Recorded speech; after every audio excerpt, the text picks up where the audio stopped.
Ken Hill here. I get a lot of people writing to me and asking me my opinion on maybe it's a component for their motorcycle or car, maybe it's a technique.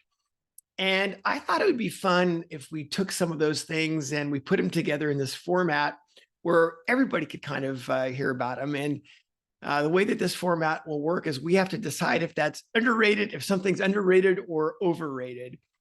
And yeah, I thought this would be a kind of a fun way to get some things out there for everybody. So this is the first one. So if there's something that you want to have looked at, you can go to my Substack. You can go into the notes, and there's a note in there with topics. So you can go in there, find the note, and you can add your comment in there, and we can take a look at them this way, that way. These are completely organic. I've got no notes. This is just off the top of my head. So let's just see how it goes. So underrated or overrated, and yes, we have to score them. So this is the first one, suspension setup.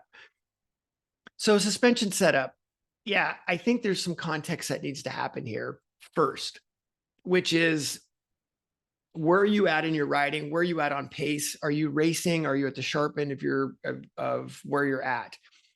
So let's take two different examples. The first example is somebody that's a track day person. Maybe they're in the B group. We'll kind of go, median right there. And do I need to have my suspension set up, or do I need to have even aftermarket suspension, which is almost another topic? But the bottom line is, yeah, suspension setup is underrated. We need something that allows you to put some force into it and also customize your riding experience for what you're doing, how you're sitting on the bike, how you're using the brakes, how you're using the throttle, all these different things, what tires you're on even. So getting a baseline setup, whether you're on OEM suspension, stock suspension, or whether you're on aftermarket we'll talk about in just a second. But on the OEM side, yes, we need to be in some working envelopes of what that suspension is, whether it's on preload, the clickers, ride heights. We need something that is not a generic setup to be riding on the street. We need something that you can put force into. So yeah, even for track day people, getting a baseline suspension setup, I think, is very, very important. Then to take it a little bit further, somebody on the very sharp end, even if you're racing, aftermarket suspension is typically designed to be have working envelopes, and you can take those working envelopes further than you think.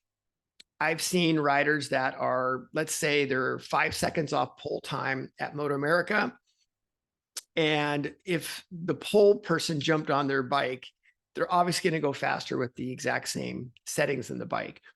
And yeah, there's some customization that needs to go on in there, but I think staying within some of the operating parameters of what the aftermarket suspension people have, right, is super important. I've seen far too many people get jacked up over a quarter rate of spring, a click of preload, or a turn of preload, whatever it might be, but you're still braking 100 feet too early, or your initial throttle's too abrupt. So I think, yes, suspension setup is incredibly important, but you also have to weigh that in a little bit and where you're at in the working envelopes, and if that is actually what's holding you back. So suspension setup, underrated. Exhaust systems. This is one I actually get quite a bit of, and it's part of a bigger picture actually. But for this, we're going to talk just solely on changing your exhaust pipe. There's a lot of reasons to change your exhaust pipe. Whether it's maybe you've got a catalytic converter into it and you're not riding on the street anymore. Maybe it's building up heat. Maybe it's dragging. Maybe you don't like the sound, right? I get it. There's different reasons why you might want to change the exhaust. But if you're looking at from a lap time perspective, and we've done this on Ninja 400s, we did this on a ZX6, I've done this on my GSX-R 1000, changing your exhaust pipe is not going to net you any better lap time. If you're just changing the exhaust system, right? Just the exhaust pipe. There's other factors that go into it. Yeah, if you want to have a cool sound, that's great. If you want to, get rid of some weight or whatever it might be, I understand, I get it, but just changing your pipe to change your pipe, I think that's completely overrated. We've gone just as fast on stock exhaust systems on Ninja 400s, stock Ninja 400. We've put a slip on or a full system that doesn't change the lap time.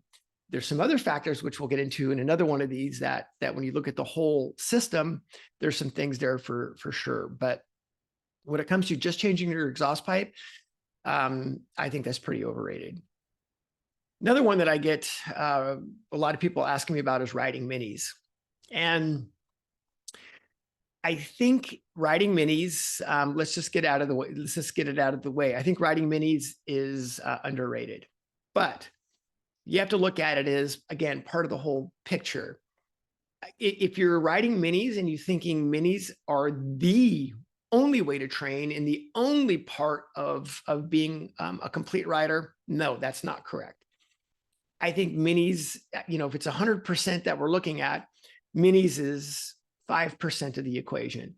It's really important, and we'll bring minis in for specific reasons, whether it's getting comfortable with lean angle, whether it's having to do things in less time, more reps, because tracks are typically shorter when you go to a go-kart track or whatever it might be, even if it's XR100s.